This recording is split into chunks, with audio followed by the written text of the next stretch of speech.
अस्सलाम वालेकुम, happy shopping. ये हैंड बीटर है, ये मैंने दराज से मंगवाया था।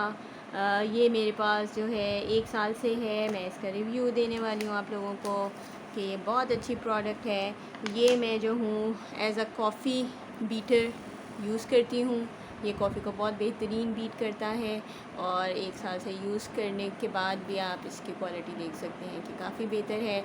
इसमें सेल डलते हैं। मैंने इसके अंदर रिचार्जेबल सेल डाले हुए हैं और ये आप इस तरह करके चलाते हैं और ये बहुत अच्छा कॉफ़ी बीटर है।